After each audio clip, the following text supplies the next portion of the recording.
Boa tarde, sejam muito bem-vindos a mais um episódio do Ubra Connect, um podcast criado para dar voz aos talentos da Ubra. E hoje estamos aqui com a acadêmica de medicina da Ubra, Elisa Calil, e o professor de medicina, Luiz Cláudio Dansman, que é coordenador da Liga de Cardiologia. Sejam muito bem-vindos ao podcast. Obrigada. E a Elisa, ela venceu, o primeiro lugar no Desafio Nacional das Ligas de Cardiologia durante um congresso brasileiro de cardiologia que foi realizado em São Paulo, em setembro. Elisa, como é que foi para ti? Como é que foi essa experiência? Foi uma experiência inexplicável. A gente, no primeiro dia de congresso, disputamos as eliminatórias e daí fomos classificados para as finais, que foi no sábado, dia 20, no último dia de congresso. E vencemos tanto na semifinal quanto na final com 100% de aproveitamento, perguntas dificílimas. O desafio eram perguntas? Isso, eram perguntas sobre as temáticas da cardiologia. Tinha temáticas de hipertensão, insuficiência cardíaca, arritmias. E foi feito em grupo, assim? Isso. Do Rio Grande do Sul era eu, representando a UBRA, e mais 2 colegas representando a Universidade de Rio Grande, a FURG. Que legal, parabéns. Obrigada. E o doutor Luiz Cláudio, como que é esse envolvimento, assim, a atuação das ligas, principalmente da Liga de Cardiologia, em relação à comunidade, enfim? Bom, as ligas de cardiologia, a maioria dos cursos de medicina, é uma tradição aqui do Rio Grande do Sul, já há alguns anos, de ter ligas que são acadêmicos interessados em doenças cardiovasculares que fazem uma comunhão através de uma liga, que é uma liga que se entra na liga por concurso e se fica estimulando cursos dentro do curso de medicina, simpósios. Existe um encontro das ligas que é feito anualmente no Congresso da Sociedade Gaúcha de Cardiologia. Então, isso sempre faz um tipo de estímulo aos estudantes para se envolverem no estudo e pesquisa também e assistência de doenças cardiovasculares. Isso é feito há bastante tempo dentro da nossa universidade e está dando frutos agora aí, né? Sim, muito importante. E a Elisa participa, da Liga, Isso. Atuante Eu já fui presidente no ano passado, atualmente sigo como ligante, sempre auxiliando a nova geração que veio. E também faço parte do grupo das ligas de cardiologia do Rio Grande do Sul. Eu represento a UBRA juntamente com a minha colega Pietra e sou vice-presidente do grupo das ligas de cardiologia. Que legal. E aqui na foto também da premiação, tem um colega aqui, com vocês Isso, o João Vitor Bianchi, que é nosso colega, que é meu colega, desculpa, que ele estava lá no congresso também. A gente tirou essa foto com registro com o professor. E, Elisa, qual a tua visão em relação, assim, que fez a equipe da Ubra, se destacar nessa competição, assim? Olha, eu acho que foi a preparação sólida que eu tive ao longo da minha trajetória. Eu faço parte da Liga desde o 4º semestre, eu ingressei como membro colaboradora, depois eu efetivei. No 5º semestre eu tive a oportunidade de continuar e passei na cadeira de cardiologia, e tanto com o professor Dansman e, na época, o professor Bartolomai. Eu também segui acompanhando o professor Dansman no ambulatório dos doutorandos, no ambulatório de pesquisa dele de insuficiência cardíaca. Então, eu acho que isso todo foi um reflexo desses 4 anos que eu acompanho o professor Dansman na prática, né? Sim. Que essa prática contribui, com certeza, para o aprendizado. E, assim, a Ubra, assim, teve um papel de apoio nessa construção de...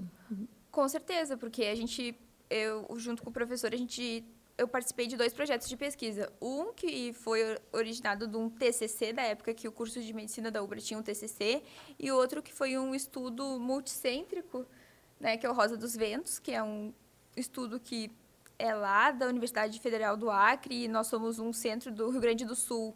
Nós somos um dos 3 centros, Caxias do Sul, o Hospital de Clínicas, a URCS, e nós aqui, a HU UBRA.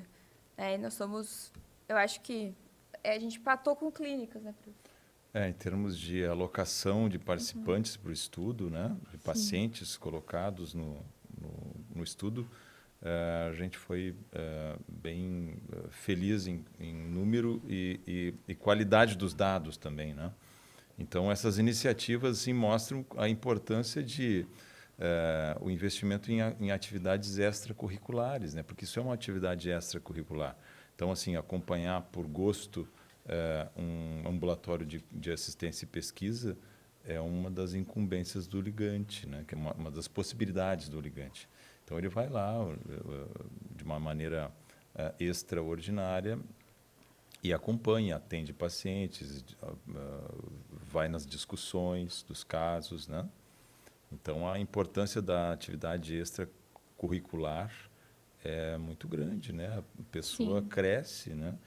E a universidade sempre deu bastante apoio. Assim, o meu ambulatório, que é um ambulatório de pesquisa que nós temos aí desde o início dos anos 2000, né? Ele sempre foi apoiado assim, pela universidade. Uma coisa que deve ser dito. E a Liga de Cardiologia desenvolve ações com a comunidade? Como que é, assim, tem conscientização? As atividades com a comunidade aconteceram de uma maneira bem importante, principalmente alguns anos atrás. Nós tínhamos uma reabilitação para insuficiência cardíaca. E esses pacientes que a gente atende, né, que já é uma resposta à comunidade, o atendimento especializado desses pacientes que são muito complexos, que têm muitas morbidades associadas, e mais a insuficiência cardíaca, que é uma morbidade que leva a eventos de internação, mais chance de óbito, tudo mais. Então, a gente essa experiência que a gente teve com reabilitação, que a gente englobou várias áreas da saúde, foi muito boa. Agora não tem acontecido mais, mas foi um exemplo clássico assim, de colaboração para a comunidade. E a comunidade ela segue com colaboração mediante a essa nosso atendimento, manutenção desse atendimento, desse ambulatório que funciona há mais de 20 anos. Né? Sim, tem bastante história, né? E tem o Instagram também da Liga, que a gente faz algumas postagens, outras mais científicas, outras menos. E tem também uma parte daí do grupo das ligas, que eles organizam ações em conjunto com todas as ligas. Mas esse ano não teve, mas ano passado teve. Ah, que legal. E, Elisa, tu está quase se formando, né, no Sim. curso de medicina. E tá ainda para escolher a cardiologia, ainda não bateu o martelo, né? Isso, por enquanto eu pretendo fazer prova para medicina interna, e daí ao final desses 2 anos eu vou ver se eu vou realmente fazer cardiologia, se eu posso vir a fazer endócrino, gastro, outra especialidade da clínica médica. Sim, tem várias opções, né? E ao longo do curso vão surgindo essas possibilidades, né, de conhecer melhor a área, mas eu acredito que na prática que seja melhor para decidir, né? E, assim, o congresso, esse que vocês participaram, ele tem 80 edições, né? Já Isso. tem bastante... É um dos maiores congressos do Brasil. É da América Latina, né? Não, ele do Brasil? É um dos maiores congressos do Brasil e um dos maiores da América Latina. Eu não sei te dizer se é o maior da América Latina. Parece que em algumas edições ele suplanta outros congressos.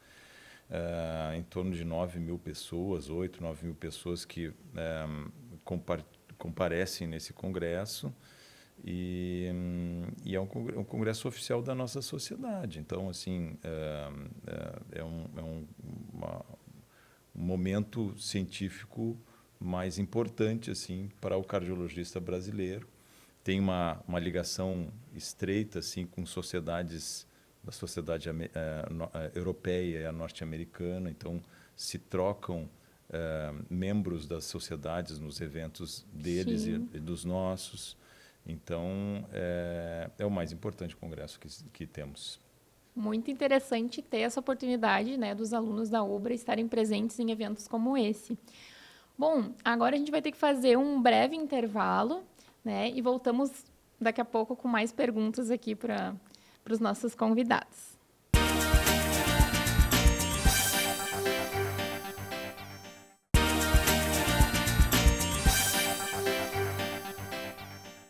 E estamos de volta com o episódio do Ubra Connect, com os nossos convidados aqui da Liga de Cardiologia.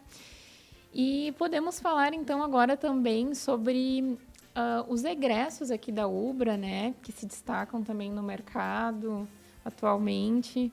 Queria perguntar para o doutor.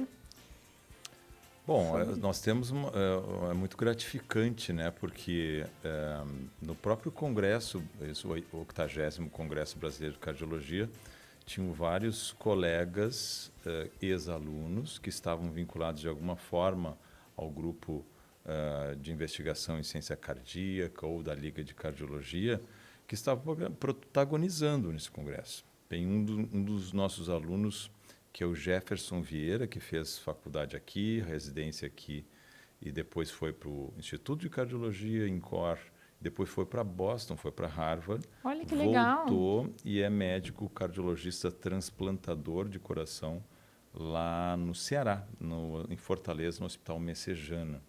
Que legal! Tem muitos outros exemplos de colegas que estão em posições de destaque, tá? Que foram também desses grupos, né?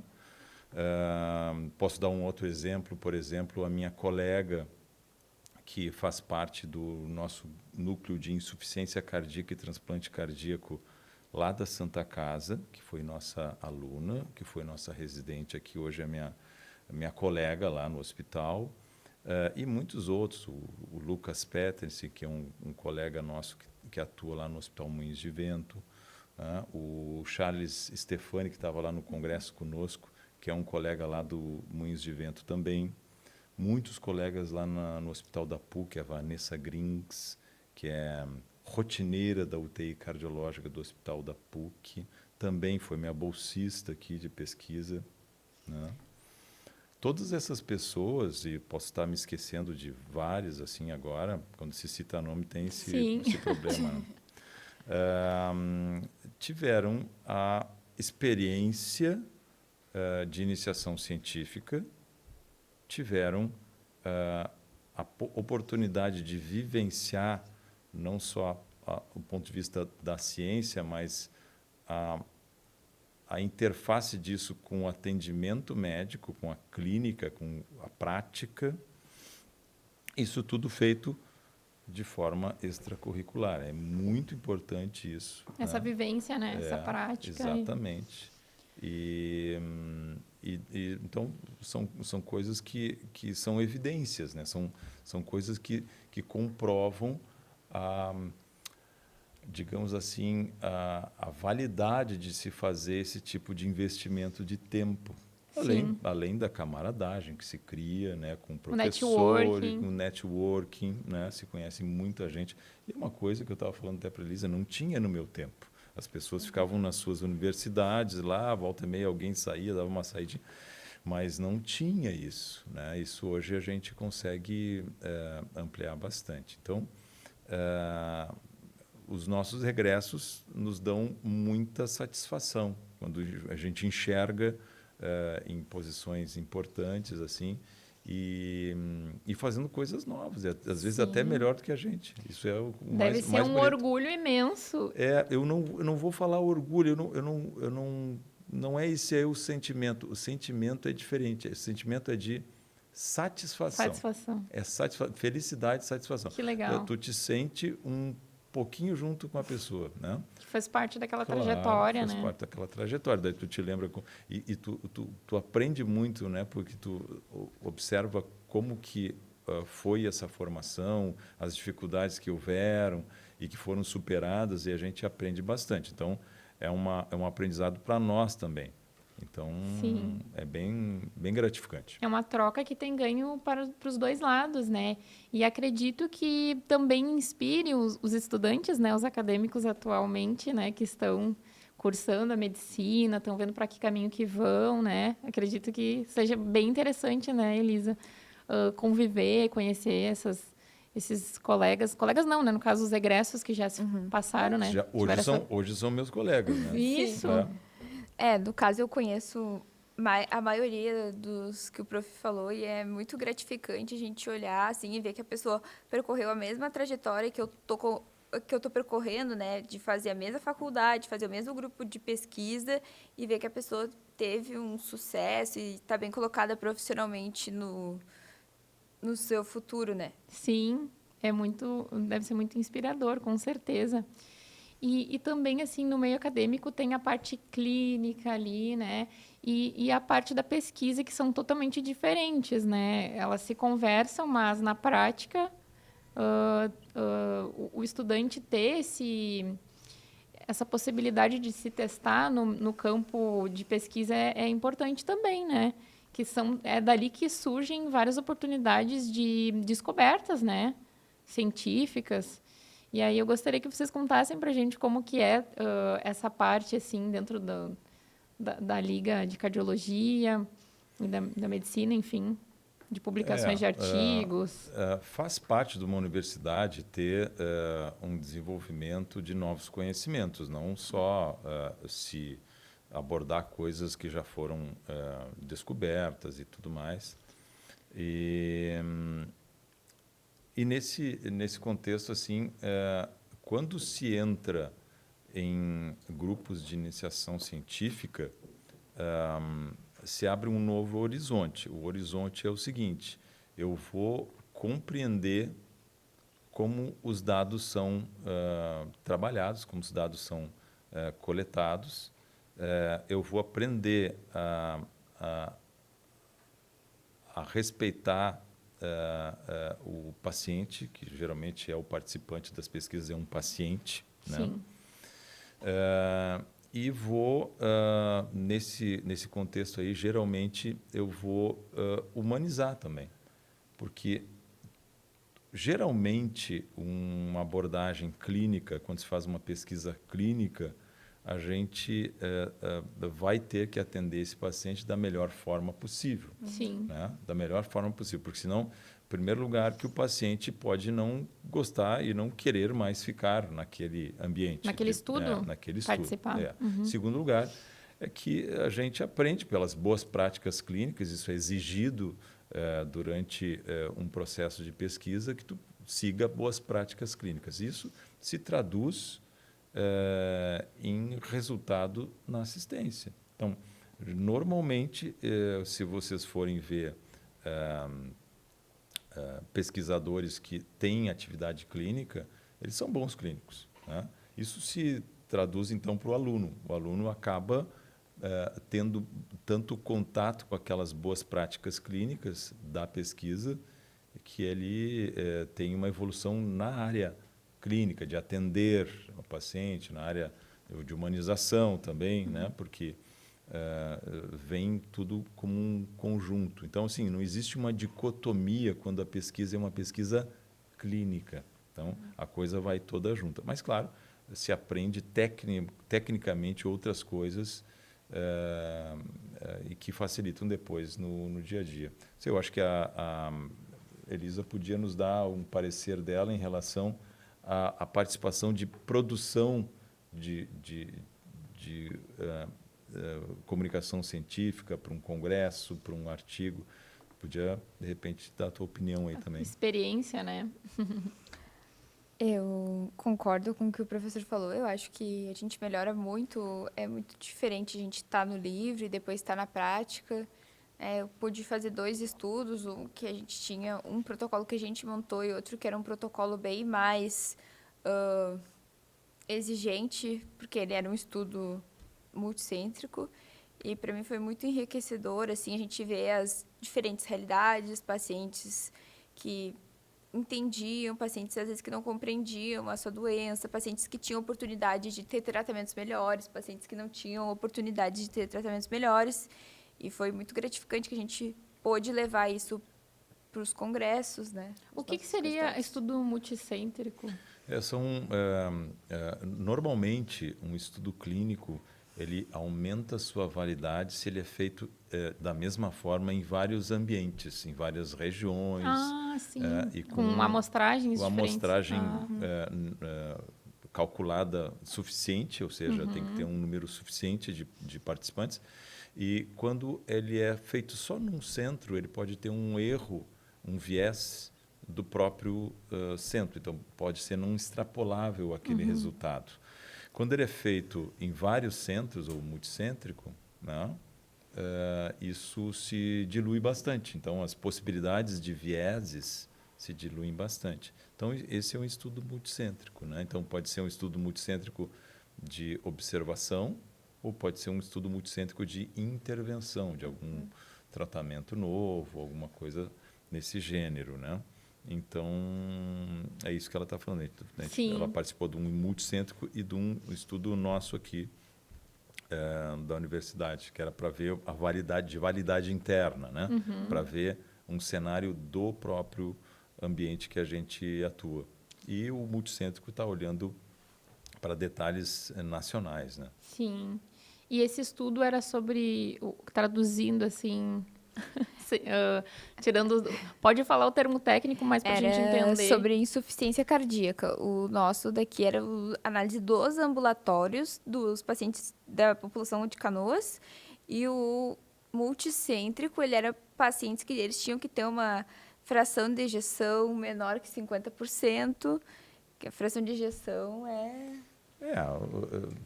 eram pacientes com insuficiência cardíaca de todo o Brasil, um estudo que foi respeitado as regiões, o número de pacientes para cada região.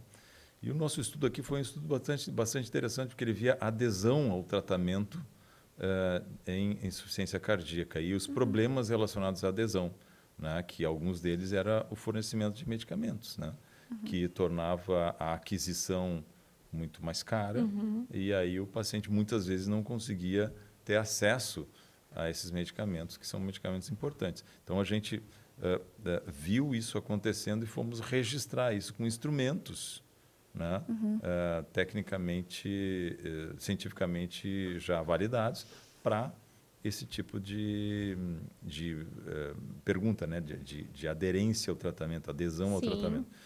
E então são duas experiências que ela vivenciou que são diferentes, né?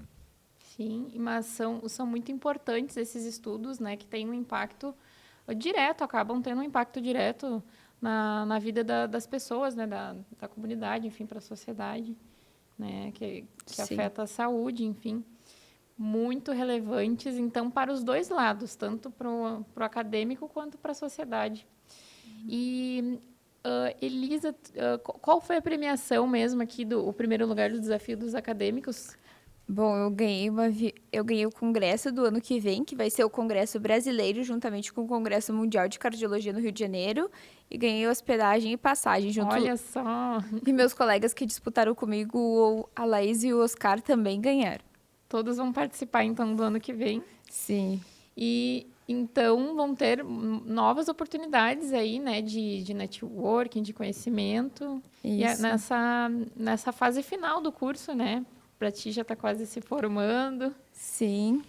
E a gente te deseja, né, sucesso nessa trajetória, que com certeza trará bons frutos, né? É muito legal ver os talentos da Ubra tendo esse desenvolvimento aí.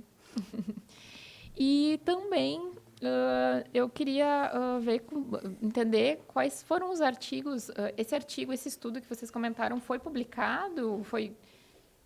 Está sendo... Os dois estudos estão em andamento ainda. O nosso estudo em adesão, a gente está escrevendo já a discussão, escrevendo o texto do artigo, né? Isso.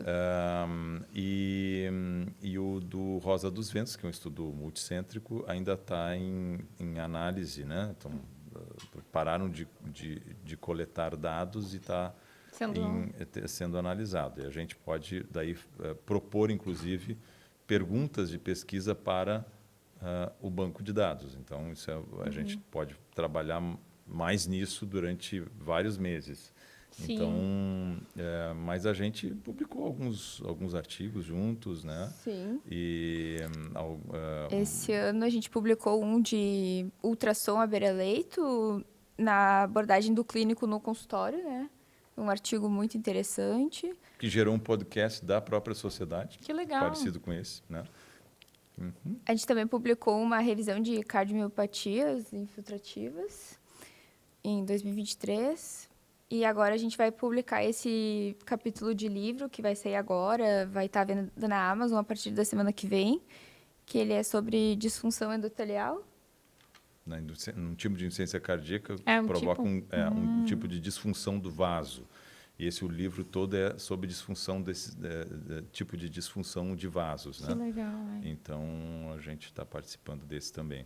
Que legal. A gente fica muito feliz, né, por esse sucesso, né, acadêmico. E, bom, o nosso tempo está encerrando agora. Agradeço a participação de vocês e deixo esse canal aberto para vocês participarem em outros momentos, né, aqui com a gente. Muito obrigada. Foi uma conversa enriquecedora. Legal, eu que agradeço. Muito obrigada pelo reconhecimento.